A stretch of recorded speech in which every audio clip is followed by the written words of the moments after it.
మహిమ కలుగును గాక. ముందుగా మీ అందరికీ నూతన సంవత్సర శుభాకాంక్షలు అండి. మరి 2024 సంవత్సరము మరి నా జీవితంలో అయితేనేమి, మా కుటుంబ జీవితంలో అయితేనేమి చాలా ప్రత్యేకత సంచరించుకుంది. చాలా ప్రత్యేకత ఉందనే చెప్పగలము. మరి చాలా విధాలుగా అంటే నేను చిన్నప్పటి నుంచి కూడా మరి అనేక విధాలుగా చూశాను, కానీ 2024ను మాత్రం మేము ఎప్పటికీ కూడా మర్చిపోలేము. సో అటువంటి విధంగా ఎందుకంటే ఈ సంవత్సరంలో గతించినటువంటి ఆ సంవత్సరంలో దేవునికి చాలా దగ్గరయ్యాం. దేవునికి ఇంకా అంటే మనం ప్రతిరోజు కూడా రేపటి దినాన్ని చూస్తున్నామంటే అది కేవలం ఆయన కృప అండి. పడుకున్నవారు లేస్తారో తెలియదు, ఎప్పుడున్నవారు రోజున్నవారు రేపు ఉంటారో తెలియదు, కానీ అదే అటువంటి నమ్మకంతో మనల్ని దేవుడు నడిపిస్తూ ఉన్నాడు అంటే కేవలము కూడా అది ఆయన చూపించినటువంటి ప్రేమ కృప అంతే. అంతకు మించి ఇంకా వేరేది ఏది లేదు. మనం ప్రేమించలేదు కానీ ఆయనే మన కోసం ప్రేమించాడంట. ఆయననే మనల్ని ఎత్తుక్కున్నాడు, ఆయననే మనల్ని ఎన్నుకున్నాడు. కాబట్టి మరి అదే విధంగా దేవుడు మరి నా జీవితంలో అనేక విధాలుగా సో నేను అప్పుడు అనుకుంటాను, సో ప్రతిరోజు కూడా ఒక సాక్ష్యమే ప్రభువా, ఎప్పుడు కూడా నేను సాక్ష్యం పంచుకోవాలి అని అంటే పంచుకోవాలి, కానీ పంచుకుంటూ పోతే ప్రతిదీ సాక్ష్యమే కదండి. నేటి దినాన్ని చూస్తున్నాము అంటేనే ఒక సాక్ష్యము, ఇంకా ఈ ఊపిరి ఉంది అని అంటేనే అదే ఒక సాక్ష్యం. ఇంకా అంతకుమించి వేరేది ఏముందయ్యా ప్రభు అని చెప్పి అనుకుంటాను. కానీ ఈసారి మాత్రం చెప్పాలి దేవుని సన్నిధిలో, ఎందుకంటే ఈ మాటలు కొంతమందికైనా సరే వారి యొక్క హృదయాలను తాకుతాయి. చాలా బలంగా నమ్ముతాను వర్తమానాల కంటే సాక్ష్యాలు, ఎందుకంటే చాలా బలాన్ని ఇస్తాయి, ఒక ఆత్మకి చాలా ధైర్యాన్ని ఇస్తాయి అని చెప్పేసి. మరి నా వివాహ విషయంలో అయితేనేమి, నా యొక్క సంతాన విషయంలో అయితేనేమి దేవుడు అనేక విధాలుగా మమ్మల్ని ఆశీర్వదించాడండి. నేను చాలా అభినందిస్తాను దేవుణ్ణి, ప్రతిరోజు స్తుతిస్తాను నాకు ఇచ్చినటువంటి భర్తను బట్టి. నేనేనాడు కూడా అనుకోలేదు ఒక దైవ సేవకుణ్ణి వివాహము చేసుకుంటాను అని చెప్పేసి. ఎందుకు అంటే అటువంటి అర్హత నాకు ఉందని నేను ఎప్పుడూ అనుకోలేదు. నీ దాసునికి ఒక సహాయకురాలుగా నేను ఉండగలనా ప్రభువా, నేను ఇది చెయ్యగలనా, ఇది నా వల్ల అవుతుందా అని చెప్పేసి ప్రార్థనా పూర్వకంగానే మేము వివాహానికి సిద్ధపడ్డాము. సో కాబట్టి దేవుడు అదేవిధంగా మరి తన దాసునికి ఒక చక్కటి సహాయకారిగా మరి ముందుకు నడిపిస్తూ వస్తున్నాడు. ఆ తర్వాత మా యొక్క కుమారుని విషయంలో కూడా దేవుడు అద్భుత రీతిగా మరి చాలామంది డాక్టర్లు పిల్లలు పుట్టడం కష్టము అని చెప్పిన వాళ్ళు ఉన్నారు, ఇంకా ఎక్కువగా లేట్ అవుతుంది అని చెప్పిన వాళ్ళు ఉన్నారు, ఎక్కడెక్కడికో వెళ్ళండి అని చెప్పిన డాక్టర్స్ కూడా ఉన్నారు. కానీ మరి మనోజ్ పాస్టర్ గారు ఒకటే చెప్పారు, ప్రార్థిద్దాము, దేవుడు ఎప్పుడు ఇవ్వాలనుకుంటే అప్పుడు ఇస్తాడు, ఆయన ఇచ్చినప్పుడు తీసుకుంటేనే అది ఇంకా మనకి ఆశీర్వాదకరం అని చెప్పేసి మరి అద్భుత రీతిగా దేవుడు మాకు ఒక కుమారుణ్ణి దయచేశారండి. మరి తర్వాత బాబుకి ఇప్పుడు 6 సంవత్సరములు, మరి 6 సంవత్సరముల తర్వాత 2023 చివరి మాసంలో అంటే డిసెంబర్లో మరలా దేవుడు నన్ను దర్శించి మాకు ఒక గర్భఫలాన్ని దయచేశాడు. గర్భఫలాన్ని దయచేశాడు. 3 నెలల వరకు నాకు తెలియదండి, 3 నెలల వరకు నాకు తెలియదు. ఎందుకంటే ఒకరు రావడమే చాలు ప్రభువా, నువ్వు ఇచ్చిన ఆశీర్వాదము గొప్ప ఆశీర్వాదం ఇచ్చావు అని చెప్పేసి అనుకున్నాము. అయినప్పటికీ 3 నెలల వరకు నాకు తెలియదు. తిరిగి మరి మన పాస్టర్ గారికి మరి అనారోగ్య కారణంగా మరి హార్ట్ అటాక్ రావడము, మరి తిరిగి హాస్పిటల్లో అడ్మిట్ చేయడం. సో అప్పుడు వచ్చినప్పుడు వెళ్ళి కన్ఫర్మ్ చేసుకున్నప్పటికీ అప్పటికి 3 మాసాలు 3 నెలలు. మరి ప్రతి నెల అంటే ఆ గడుస్తున్నటువంటి ప్రతి నెల కూడా మరి అంటే అనేక విధాలుగా మరి ఎందుకో నాకు తెలియదు. నేను పాస్టర్ గారితో చాలాసార్లు అన్నాను, నేను ఎప్పుడు కూడా, ఎందుకంటే పాస్టర్ గారేమో బెంగళూరులో ఉన్నారు, నేనేమో నంద్యాల కర్నూలు ఇటు అటు తిరుగుతూ ఉన్నాను బాబును పెట్టుకొని. సో కాబట్టి ఎప్పుడు నేను ఒకటే మాట అనేదాన్ని, ఎవరు వస్తున్నారో తెలియదు కానీ చాలా గొప్పగా సేవ చేయబోతున్నారు, ఎందుకో నాకు చాలా రకాలుగా అనిపిస్తూ ఉంది అని చెప్పేసి. మరి అనేక విధాలుగా మరి ఆ బిడ్డని మరి ఎన్ని రకాలుగా అంటే ప్రతి నెల నమ్మరు, ప్రతి నెల ఏదో ఒక గండం వస్తూనే ఉంది. ఎంత అంటే బస్సులో వెళ్తే బస్ యాక్సిడెంట్ కావడము, స్కానింగ్కి వెళ్తే మా బాబు తప్పిపోయాడు. మా బాబు తప్పిపోతే 4 ఫ్లోర్లు ఎన్నిసార్లు ఎక్కి దిగింటామో మాకు తెలియదు. మరి వాళ్ళందరూ వచ్చి అన్నారు, మేడం మీరు అలా ఎక్కి దిగకూడదు, మీరు ఇప్పుడే స్కానింగ్కి వచ్చారు, మీ బాబు ఎక్కడికి వెళ్ళడు, మేము స్టాఫ్ని అంతా పంపిస్తున్నాము, సీసీటీవీ ఫుటేజ్ చూస్తున్నాము, మీ బాబు ఎక్కడికి వెళ్ళడండి, మీరు కూర్చోండి మేము చూస్తాము అని చెప్పేసి వాళ్ళు అన్ని రకాలుగా చెప్తున్నారు. అయినప్పటికీ మనసు నెమ్మది పడట్లేదు. లేదు అని చెప్పేసి మరి పాస్టర్ గారేమో మరి మున్సిపల్ ఆఫీస్లో రాత్రి 10 గంటల సమయంలో మున్సిపల్ ఆఫీస్లో వెళ్ళి వెతుకుతా ఉన్నారు. నేనేమో ఇక్కడ పైన వాళ్ళు ఎవరెవరో ఉంటే వాళ్ళందరిని అడుగుతున్నాను, రోడ్డు మీద వెళ్ళిపోయే వాళ్ళని, ఒక బ్లూ షర్ట్ వేసుకున్న చిన్న బాబుని ఏమన్నా చూసారా అని చెప్పేసి దాదాపు ఒక 3/4 గంట వెతికామండి. 3/4 గంట వెతికితే బాబు ఒక డెంటల్ హాస్పిటల్లో లోపలికి వెళ్ళిపోయి లోపల డాక్టర్ దగ్గర కూర్చొని ఉన్నాడు. మరి దేవునికి స్తోత్రం చెప్పుకొని అంటే ఈ విధంగా ప్రతి నెల కూడా ఏదో ఒక గండంతోనే మేము గడుస్తూ వస్తూ ఉన్నాము. కానీ ఒకటే అనుకున్నాము, ఎందుకు ఇవన్నీ, ఎందుకు ఇంత ఆందోళన, ఎందుకు ఇంత ఏదైతే ఏమైంది, దేవుడు మరి పాస్టర్ గారు ఒకటే మాట అన్నారు, దేవుడు ఇవ్వాలి అనుకుంటే ఆ బిడ్డ మనకు వస్తుంది, లేదు అనుకుంటే లేదు. ఇవ్వాలి అనుకొని ఆయన అనుకున్నప్పుడు అవి ఎన్ని అవరోధాలు వచ్చినా నమ్మరో స్కానింగ్కి వెళ్ళాలంటే చాలా భయం ఉండేదండి. స్కానింగ్కి వెళ్ళాలంటే చాలా భయం వేసేది, ప్రార్థన చేసుకునేదాన్ని, అయినప్పటికీ కూడా చాలా భయంగా అనిపించేది. సో కాబట్టి అటువంటి పరిస్థితులలో మరి చివరి మాసంలలో మరి ఆ బిడ్డ యొక్క ఊపిరి మరి 10 నెలలు పడిన తర్వాత కూడా ఆ బిడ్డను మేము కోల్పోవడం జరిగింది. ఆ కోల్పోయిన తర్వాత ఇంకా బాధ ఎక్కువగా ఉంది. బాధ అనే దానికన్నా అనేక మంది యొక్క మాటలు, మీరు యొక్క సేవకులు కదా, మీరు ఒక పాస్టర్ గారు కదా, మీరు దేవుణ్ణి నమ్మినారు కదా, అన్యుల యొక్క మాటలు అయితే చాలా బాధ అనిపించేవండి. ఎంతగా అంటే ఎందుకు ప్రభువా అని చెప్పి చాలా బాధ అనిపించేది. నాకు తెలీదు అసలు. మరి ఈవినింగ్ నేను జస్ట్ వెళ్ళాను చెకప్కి అని చెప్పేసి, వితిన్ ఒక 1 or 2 అవర్స్లో సిజరిన్ చేసేయాలి, బేబీ హార్ట్ బీట్ లేదు అని చెప్పేశారు. నాకు అసలు అంటే ఏం జరుగుతుంది, ఎందుకంటే నా భర్త కూడా నా పక్కన లేడు. మరి ఇటువంటి సమయంలో అసలు ఏం జరుగుతుంది అని ఆలోచించుకునే టైం కూడా ఇవ్వలేదు. మేము వెళ్ళాము, నేను మరి పాస్టర్మ్మ గారు వెళ్ళి ఎప్పుడు అడ్మిట్ అవ్వాలండి ఇంకా డెలివరీకి అని చెప్పేసి, మరి డ్యూ డేట్ అయిపోయింది కదా వెళ్దాము అని చెప్పేసి వెళ్ళి మళ్ళీ అడగగానే వాళ్ళు ఒకటే ఉండి, హార్ట్ బీట్ ఒక్కటి కనిపించట్లేదు, స్కాన్ చేయించుకొని రాపోండి అని చెప్పి అక్కడికి వెళ్తే వాళ్ళు చాలాసేపు చూశారు. హార్ట్ బీట్ లేదమ్మా, ఎన్ని రోజులు కొన్ని గంటలో ఒక రోజు అలా అయ్యింది, హార్ట్ బీట్ అయితే బేబీది ఆగిపోయింది అంటే మళ్ళీ చెక్ చేయండి ఒకసారి అని చెప్పి, అంటే అంత నమ్మబుద్ధి కావట్లేదు అనమాట.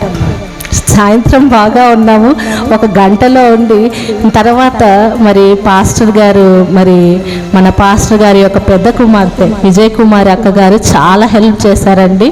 మరి అదేవిధంగా మరి మౌనిక తను తీసుకెళ్ళి ఇమీడియట్గా అక్కడ మైత్రి హాస్పిటల్లో మరి అడ్మిట్ చేసి ఇమీడియట్గా మరి చెక్ చేపిస్తే ఇమీడియట్గా సిజరిన్ చేయాలి, మరి తల్లికి కూడా ప్రమాదంగానే ఉంది బిడ్డ పొజిషన్. సో కాబట్టి ఇమీడియట్గా సిజరిన్ చేయాలి అంటే బిడ్డ లేదు అనే బాధ ఒకటైతే నేను అంతవరకు ఎప్పుడు వెళ్ళలేదు, ఆపరేషన్ థియేటర్లోకి ఎప్పుడు నేను వెళ్ళలేదు. అది పక్కన పెట్టేస్తే బిడ్డ లేదు అనే ఒక బాధతో బీపీ చాలా పెరిగిపోయింది. మరి అట్లనే వాళ్ళు అదే విధంగానే వాళ్ళు సిజరీన్ అయితే మరి సి సెక్షన్ చేసి మరి బేబీని తీయడము మరి జరిగింది. మరి ఆ సి సెక్షన్ చేసేటప్పుడు, ఆపరేషన్ చేసేటప్పుడు నా మైండ్లో ఒక్కటే ఆలోచన వస్తూ ఉండే, దేనికి చేసావు, ఎందుకు చేసావు ప్రభువా, ఇది ఎందుకు నువ్వు ఇన్ని రోజులు నాకు ఇచ్చి తీరా ఇంకా మా చేతులలోకి ఒక కొన్ని గంటల ముందు వస్తుంది అనుకున్న దాన్ని నువ్వు ఎందుకు దూరం చేశావు అని అడిగే అర్హత మాకు లేదు. ఎందుకంటే నువ్వు ఇచ్చావు, నువ్వు తీసుకున్నావు. కానీ నాకేమి నేర్పించాలనుకున్నావు ప్రభువా? దీని నుంచి నువ్వేదో ఒకటి నేర్పించాలనుకుంటున్నావు నా జీవితంలో. ఏదో ఒక గుర్తుగా, లేకపోతే ఒక అనుభవాన్ని నువ్వు నాకు ఇవ్వాలనుకుంటున్నావు. అది ఏంటిదో మాత్రం నాకు తెలియాలి ప్రభు అని చెప్పి నా ఆపరేషన్ జరిగే టైంలో నేను ప్రార్థన చేసుకుంటా ఉన్నాను నా మనసులో. ఎందుకంటే అప్పుడు ఇంకేం రావండి. ఎందుకంటే ఆల్మోస్ట్ టేబుల్ డెత్లు అలాంటివి చాలా ఉంటాయి. కొంతమంది బీపీలు ఎక్కువైపోయి ఇదయ్యే వాళ్ళు చాలా ఉంటారు. సో కాబట్టి నేను ఒకటే అనుకున్నా, దేనికి ఇది ఎందుకు అని నేను అడగను. కానీ దీని నుంచి నాకు ఏం నేర్పించాలనుకున్నావో నాకు తెలియాలి ప్రభు అని చెప్తే దేవుని ద్వారా నాకు ఒకటే స్వరము వినిపిస్తుంది. అనేక మంది ఇటువంటి బాధతో వచ్చినప్పుడు ముందు ఆ బాధను మీరు అనుభవిస్తేనే కదా వారి కొరకు భారంగా మీరు ప్రార్థించగలరు. భారంగా మీరు ప్రార్థించాలి. భారంగా మీరు ఒకరి కోసం ప్రార్థన చేయాలి అంటే ఆ బాధ అంతా ముందు మీరు అనుభవించాలి.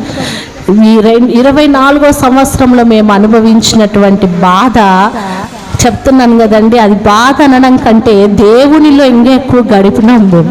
దేవునిలో ఎక్కువగా గడిపాము. పాస్టర్ గారు నేను ఒక చోట లేము, ఒక చోట ఇద్దరము లేము. అయినప్పటికీ ఆర్థిక పరంగాను, ఫిజికల్గాను, మెంటల్గాను ప్రతి ఒక్క ఎన్ని విధాలుగా మమ్మల్ని ఇది చేయాలో మరి అపవాది యొక్క శోధన మమ్మల్ని ఎంతగా శోధించిందంటే ఇంకా అసలు ఇంకా వేరే ఎక్కడ అన్ని దారులు ఇలా క్లోజ్డ్ అయిపోతే ఏం చేయలేని నిస్సహాయ స్థితిలోకి తీసుకెళ్ళింది. అయినప్పటికీ ఒకటే అనుకున్నాము, దేవా ఏదైనా సరే అది నీ చిత్తమే మా జీవితాలలో జరగాలి, నీ చిత్తమే మా జీవితాలలో నెరవేర్చాలి అని చెప్పేసి మరి పాస్టర్ గారు తిరిగి రావడము, జస్ట్ 1 రోజు 2 రోజులో ఉండడము, మళ్ళీ తిరిగి మరి బెంగళూరుకి వెళ్ళిపోవడము మరి జరిగింది.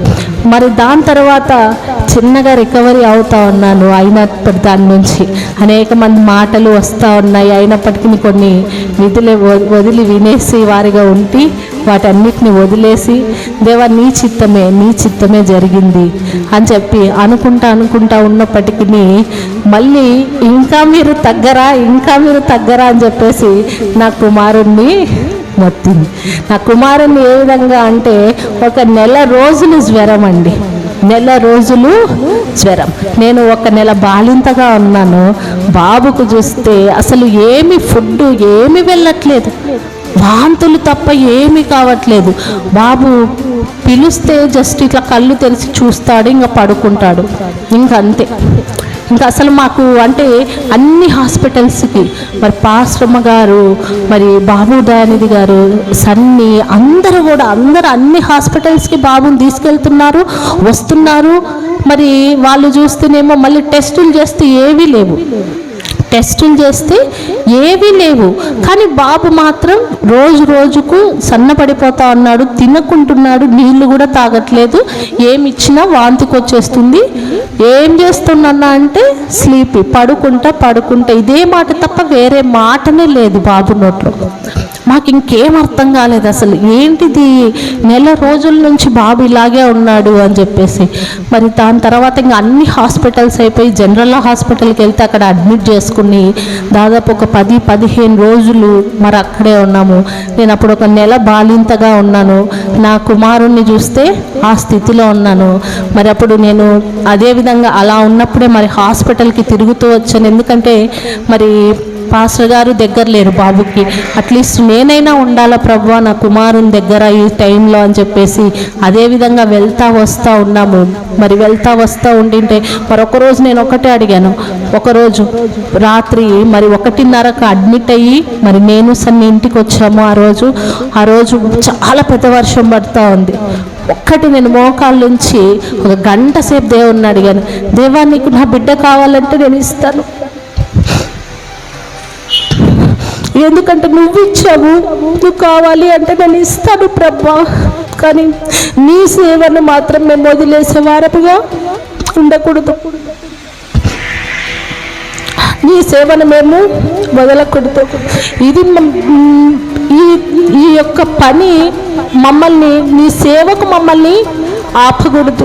ఇది ఆపే విధంగా ఉండకూడదు. నీ సేవలు మమ్మల్ని ముందుకు సాగించే విధంగానే ఉండాలి తప్ప ఈ యొక్క పని ఏదైతే ఉందో, ఏదైతే బాధ ఉందో, ఏదైతే శోధన, వేదన ఇవన్నీ ఉన్నాయో వీటి ద్వారా నీకు దూరం అవుతామేమో, వీటి ద్వారా నీ సేవను మేము తగ్గిస్తామేమో, దూరపడిపోతామేమో, లేకపోతే బలహీన పడిపోతామేమో, ఆ విధంగా మాత్రము ఉండకూడదు ప్రభువా. బలంగానే ఉండాలి, నీకు ఇంకా దగ్గర అవ్వాలి, నీ సేవకి ఇంకా బలపడాలి, నీ సేవని ఇంకా నమ్మకంగా చేయాలి అని చెప్పి చాలాసేపు ప్రార్థించి నమ్మకంగా అదేవిధంగా మరి తిరిగి పాస్టర్ గారు రావడము, మరి బాబుని చూసుకోవడము, దేవుడు ఆ బిడ్డను స్వస్థపరిచాడు. ఆ బిడ్డను స్వస్థపరిచి ఎంతగానో ఆ బిడ్డను దేవుడు ఎన్నుకున్నాడు. మాటలే రావనుకున్నామండి, అంత ఇదిగా ఉన్న బిడ్డ మరి చక్కగా దేవుణ్ణి స్తుతిస్తున్నాడు, ఆరాధిస్తున్నాడు. తనకు అవకాశం వచ్చినప్పుడల్లా దేవుని సన్నిధిలో ఆ బిడ్డ చిన్ననాటి నుంచే వాడబడతా ఉన్నాడు. కాబట్టి మాకు అనేక విధాలుగా మరి పాస్టర్ గారు అయితేనేమి నన్ను ఎంతగానో ప్రేమించి వాళ్ళు ఎంతగానో మరి చూసుకున్నారు.